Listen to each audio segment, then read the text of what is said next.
respected Srimati Meenakshi Lekhi ji, Honorable Minister of State for External Affairs and Culture, Government of India, a prolific writer, a dear leader to many of us, and above all, the champion of social causes, social well-being of masses, Shri Arvind Kumar, DG STPI, Mr. T. Radhakrishnan, and dignitaries of the dais, the speakers, distinguished participants. Good morning to all of you. Namaskar. And I join my colleague Mr. Radhakrishnan in welcoming you here for this third edition of PSU Summit. I am very happy to be here and to share my thoughts, some of my thoughts during this time. And what I talk to you is I am not talking from my position that I hold in the organization, but from the position of a practicing scientist. I am a scientist by training, by the work that I do, and of course the time tells you to do the management as well, but what I talk to you is primarily from the point of view of a working scientist. I am a firm believer that our Indian society is actually continuously evolving for attaining higher goals. We may make mistakes here and there, and we may correct those mistakes sometimes quickly, sometimes we may take some time, but as a society we are moving towards very higher goals. And this all happens because we are actually taking all our decisions through some logics. And those logics must be based on, I'm not saying that they are not based on, but I'm saying this is how it has to evolve. The logics must be based on science, technology, engineering, and mathematics. So unless we have all our logics very sound, and those are based on certain hypotheses which are actually correct hypotheses, the principles that are time tested, our decisions are not going to be right if we don't do that. So all our decisions, all our activities, they must be based on sound logics, based on science, technology, engineering, and mathematics, what generally we all call STEM. And second point that I want to emphasize is that, and my previous speaker also said a similar thing, that we must cooperate, collaborate, and coordinate with all these stakeholders. Unless we do that, we might become experts in one area, or we might excel in some area as an individual or an individual organization, but as a country we may not be able to do that. So these are two very, very important things that we need to do, all of us put together. And again, this is not limited to PSUs, it is limited to government department, it is not limited to any one segment or sector. All of us, whether they are working in the government, whether they are working in the PSUs or private sector, we all need to collaborate, cooperate, and coordinate. And when I say these two things, it is not that other things are not important. Ethics are equally important, hard work is equally important, getting the opportunities to work is equally important. So, but we must focus on these two things. This is what I feel. You would agree that any economic well-being of any country is linked to how these two things are being applied in that country, in the processes of that country. How good we are at mathematics, engineering, technology, and science, and how we are applying these particular disciplines into our thought processes, into our working. And you can take any example, whether north of India, or the east of India or west of India, Singapore, South Korea, Japan, USA, UK, every one of them have applied science, technology, engineering, and mathematics in all their processes. And of course, the cooperation, collaboration, etc.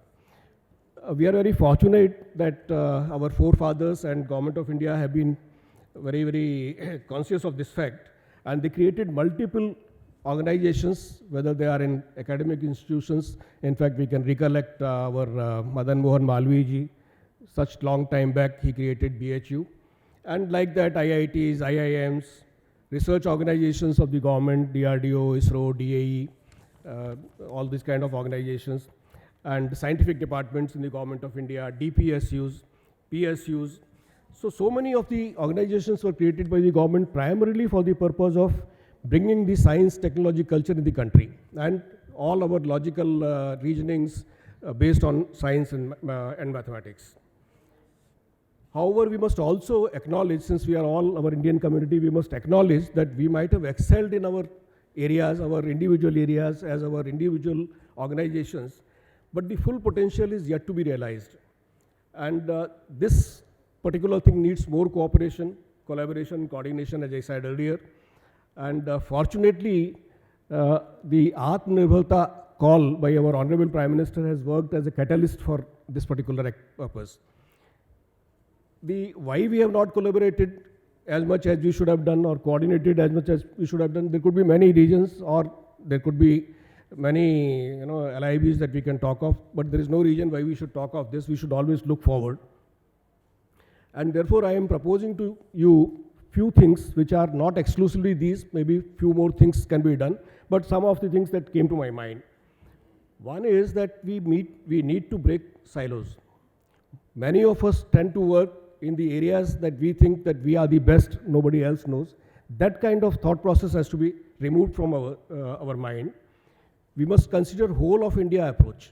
Whatever we do, if we can get whatever help or whatever support or whatever inputs, and my previous speaker also said we must encourage these startups and other people to work for the similar kind of problems or the problems that we are not able to solve.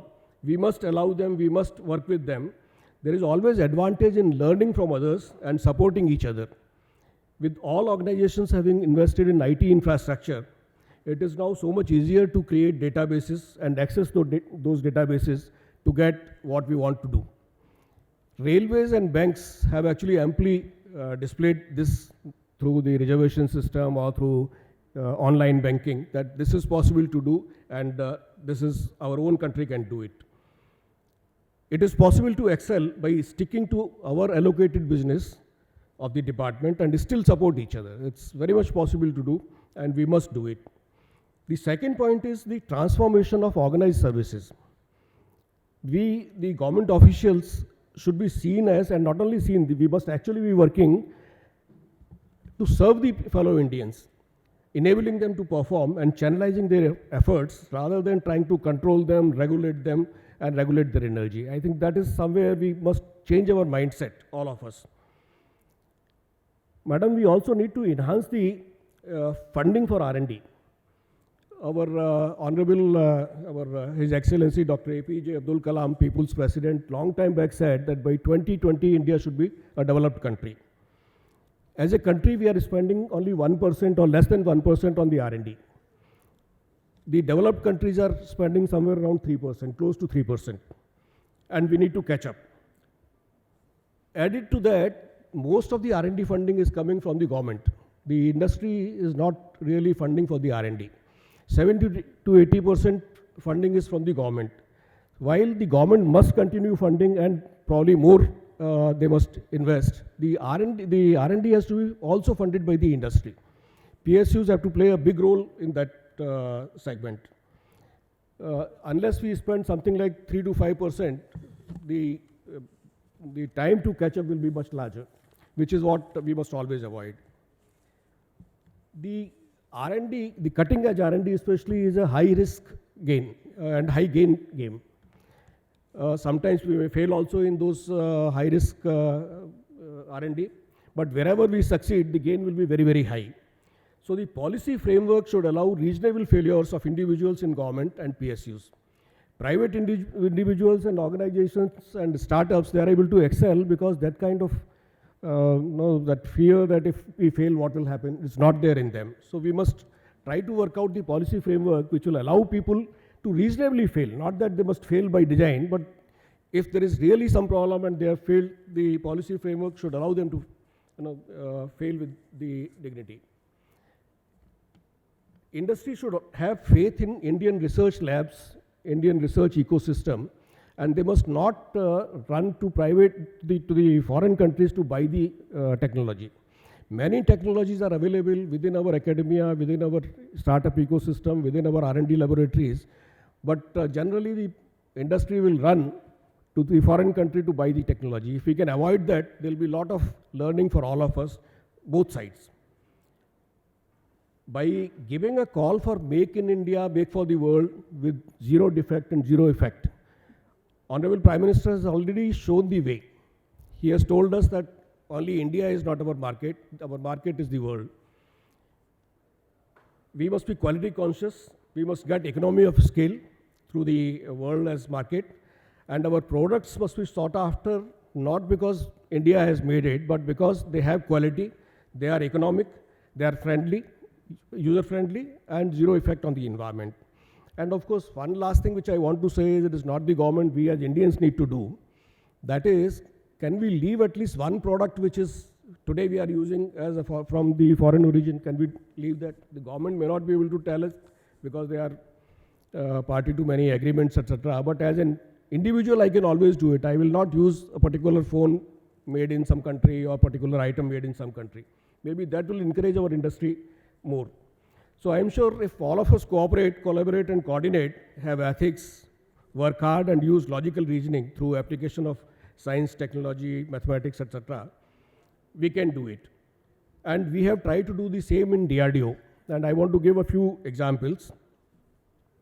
The production value of DRDO originated technologies today, madam, is more than 3 lakh crore.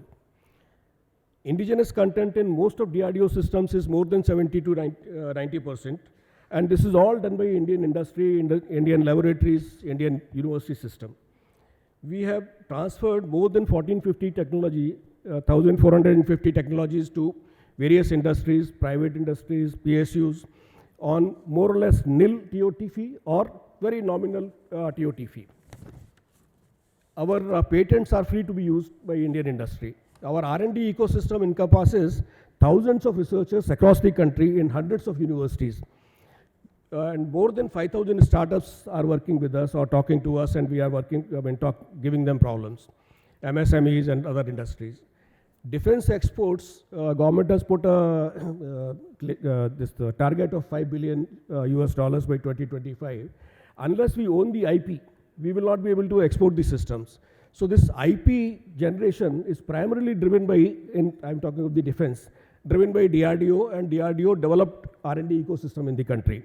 Of course, PSUs, private industries, everyone is working with us. During Corona pandemic, our derivative technologies resulted into 2DG drug, hospitals, ventilators, and oxygen cylinders, oxygen plants across the country. And we are evolving. We are brainstorming with all our stakeholders. This is not the end. If we have achieved something, this is not the end. We must excel. So we always keep on brainstorming with all our stakeholders, whether they are in the government, private sector, PSUs, wherever. So if one organization can do it, I have no doubt that each one of us can do it also. And if all of us take the whole of India approach, we can do wonders. And in the end, I just want to read out one message that I got a few days back. This is a bar of iron costs $5 US. Somebody sent it from US. A bar of iron costs $5 US. Made into horseshoes, it's worth $12. Made into needles, it is worth $3,500.